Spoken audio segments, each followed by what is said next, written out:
warahmatullahi wabarakatuh. Salam sejahtera buat kita semua. Salam sehat, salam semangat.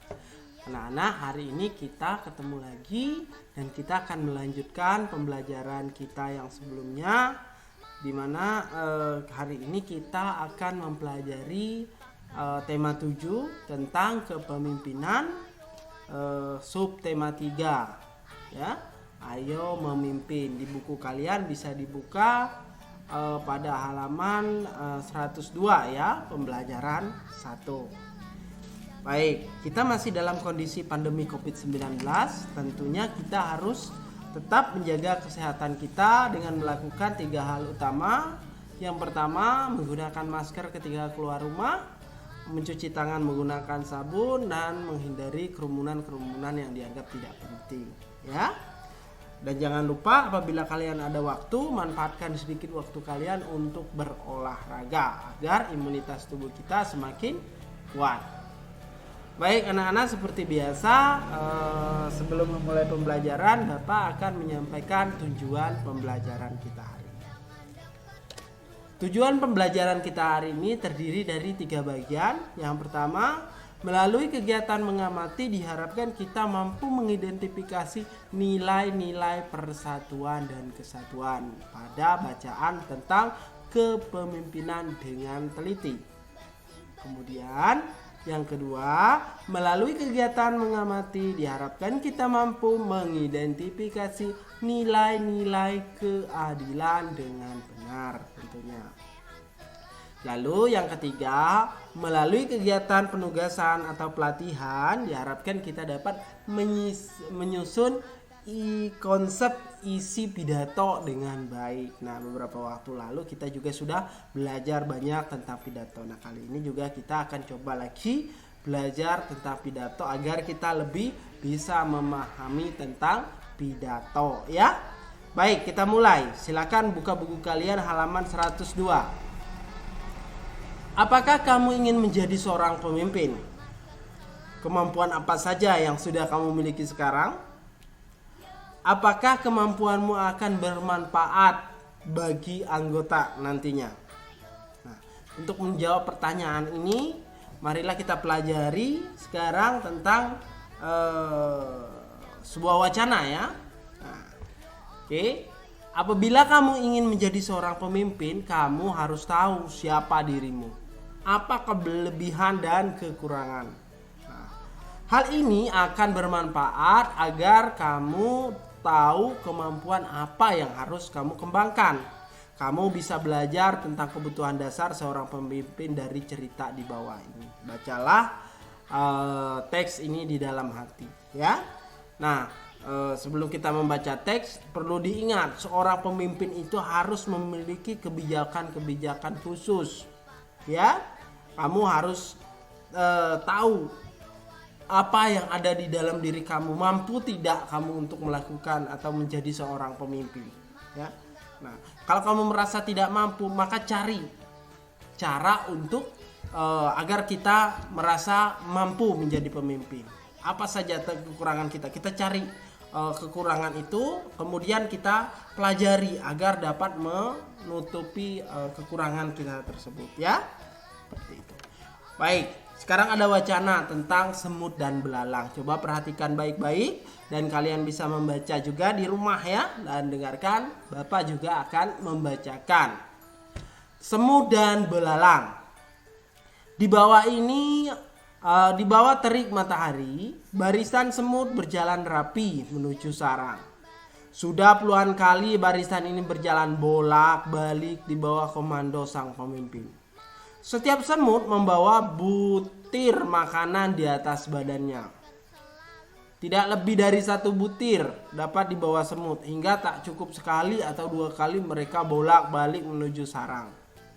Sementara di antara hijau rumput di pinggir kolam, seekor belalang duduk santai menikmati semilir angin. Terheran-heran ia menyaksikan barisan semut yang bolak-balik melintas di hadapannya. Hai semut, apa sih kalian lakukan? Sibuk sekali sejak pagi. Tidakkah mondar-mandir di tengah terik matahari membuat kalian lelah dan berkeringat? Seru belalang kepada barisan semut. Kami bekerja keras mengumpulkan persediaan makanan untuk musim dingin nanti. Barisan kami memang panjang, tetapi daya angkut kami tidak banyak. Oleh karena itu kami harus mondar-mandir, ujar Komandan Semut menjawab belalang. Hah, mengumpulkan makanan untuk musim dingin repot sekali. Musim dingin kan masih lama. Sekarang nikmati saja teriknya matahari dan makanan yang berlimpah. Untuk apa sibuk dari sekarang? Ujar belalang sambil terkekeh-kekeh menertawakan semut-semut. Hai belalang, harusnya kamu melakukan hal yang sama. Serangga seperti kita harus bersiap-siap menghadapi musim dingin. Nanti semua tanaman dan sumber makanan lain akan beku tertutup salju. Hembusan angin dingin juga akan membuat kita yang bertubuh kecil sulit keluar sarang untuk mencari makanan. Balas ke Komandan Semut. Benar belalang, harusnya kamu mengumpulkan teman-temanmu untuk bekerja sama mengisi sarang dengan persediaan makanan. Justru karena musim panas masih panjang, kita masih punya banyak waktu untuk mencicil pekerjaan. Semut kecil menambahkan dari barisan belakang. Semua temanku juga sudah sedang bersantai. Terserah kalian sajalah, kalau ingin merepotkan diri, tugasnya. Begitulah adanya sepanjang musim panas barisan semut sibuk bekerja, sementara belalang santai bermalas-malasan. Hingga tiba saatnya musim dingin, semut-semut nyaman bercengkrama di sarangnya yang berlimpah makanan. Bagaimana dengan belalang? Ia meringkuk kedinginan dan kelaparan di balik dinginnya batu. Jika demikian, mana yang patut dijadikan teladan? Semut atau belalang? Oke? Nah, dari cerita tersebut, coba kalian jawab pertanyaan berikut ini. Ya, tuliskan di dalam di dalam tabel ini ya. Nomor 1, apakah yang dilakukan sekelompok semut? Mengapa mereka harus melakukannya? Tulis dalam sini ya. Buat tabel seperti ini. Tulis dulu terlebih dahulu soalnya, tapi tulis dulu baru digambar di dalam sebuah tabel seperti ini. Bagaimana menurutmu sikap belalang? Bagaimana cara semut bekerja? Kemudian nilai-nilai baik apa yang bisa kamu teladani dari cerita-cerita tadi, ya? Oke, silakan diisi di dalam tabel ini. Terlebih dahulu tulis dulu soalnya, baru buat tabel seperti ini. Jelas ya? Kita lanjut. Ayo mengamati. Seseorang pemimpin harus tahu kelebihan dan kekurangan dirinya. Semut mencontohkan kondisi dirinya yang tidak bisa bekerja di musim dingin. Untuk mengatasinya, semut bekerja di musim panas agar mereka tidak kelaparan di musim dingin. Semut tahu kelebihan dan kekurangannya. Ia tidak sombong. Nilai-nilai itulah yang harus dimiliki oleh seorang pemimpin. Nah, sekarang, apakah kamu tahu kelebihan dan kekuranganmu sendiri? Mari kita isi diagram berikut. Nah, sekarang tugas yang kedua buat kalian hari ini mengisi diagram ini. Kira-kira kelebihanmu apa? Kamu memiliki kemampuan apa? Ya? Kira-kira juga apa di sini kekuranganmu? Nah, Bapak kasih contoh misalnya. Seorang anak memiliki kelebihan hebat dalam berolahraga. Kekurangannya tidak pandai dalam mengerjakan matematika. Nah, itu contoh ya, seperti itu. Kemudian apa yang akan kamu lakukan dengan kelebihan dan kekurangan? Nah, di sini bisa kamu jawab. Kelebihanmu kamu manfaatkan untuk apa, dan apa yang harus kamu lakukan terhadap kekurangan yang kamu miliki. Ya? Oke, itu tugas kedua buat kalian hari ini. Kita lanjut. Menyadari kekurangannya, semut hidup dengan bergotong royong. Mereka sadar bahwa tidak mungkin dapat mengumpulkan makanan tanpa bekerja sama. Catatlah beberapa kegiatan yang membutuhkan gotong royong di sekitarmu, ya. Bandingkan hasilnya dengan teman di sebelahmu. Ini kita lewati saja ya, karena ini kondisi kita masih tidak di sekolah. Nanti kita tidak perlu mengerjakan yang ini ya. Jadi 2 tugas dulu. Kita lanjut ya. Gotong royong dan semangat kekeluargaan merupakan pengamalan nilai-nilai keadilan sosial. Apakah kamu sudah melaksanakannya dalam kehidupan sehari-hari? Seharusnya sudah ya. Contohnya adalah dengan saling membantu dan bergotong royong. Kita lanjut. Ayo membaca. Tahukah kalian tentang koperasi? Bagaimana orang-orang di dalamnya bekerja? Apa manfaatnya bagi anggota? Ayo baca teks berikut dalam hati dan pahami maknanya. Oke? Perhatikan baik-baik teks di buku kalian. Sambil kalian baca dalam hati dan sambil dengarkan Bapak akan membacakan. Sejahtera bersama koperasi. Secara sukarela, sebagian besar guru dan karyawan di SD Palapa menjadi anggota koperasi. Karyawan koperasi ini didirikan sejak 5 tahun yang lalu. Terasa benar oleh mereka manfaat menjadi anggota koperasi ini. Sebagian guru dan karyawan yang memiliki usaha kecil dapat bekerja sama dengan unit usaha koperasi untuk mengembangkan usaha mereka. Sebagian lagi merasakan manfaat dari unit simpan pinjam. Pada akhir tahun diadakan rapat anggota koperasi, seluruh guru dan pegawai SD Palapa hadir. Pada rapat ini, Pak Badru selaku Ketua Koperasi periode 2012 sampai 2014 akan memaparkan pencapaian selama setahun sekaligus membuka penerimaan anggota baru. Bapak dan Ibu guru serta seluruh karyawan SD Palapa yang saya hormati, tidak terasa sudah 1 tahun saya menjalankan kepercayaan dari Bapak dan Ibu untuk memimpin koperasi karyawan kita. Sudah beberapa tahun kita bersama-sama merasakan manfaat organisasi kecil kita ini. Perlu kita ingat kembali bahwa tujuan mendirikan koperasi bukan untuk mencari keuntungan. Koperasi karyawan kita didirikan untuk meningkatkan kesejahteraan bersama. Semua anggota memiliki kesempatan yang sama untuk menikmati hasil atas perkembangannya usaha bersama ini. Bapak dan Ibu, kekeluargaan dan kebersamaan merupakan modal utama dalam koperasi ini. Peduli terhadap jalannya usaha koperasi menjadi kewajiban tiap anggota, bukan hanya tugas ketua atau pengurus. Semua memperoleh kesempatan untuk belajar. Secara mandiri kita menetapkan jenis usaha koperasi dan menjalankannya. Pengurus yang melaksanakan, anggota yang mengawasi dan memberi masukan. Keuntungan pribadi tidak diutamakan. Justru melalui koperasi kita mengasah kepedulian terhadap kebutuhan anggota lain. Sudah 5 tahun berjalan, semua keputusan kita tetapkan bersama dan secara musyawarah.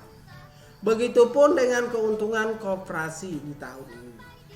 Apakah akan dibagikan kepada anggota atau akan dimasukkan kembali sebagai penambah modal?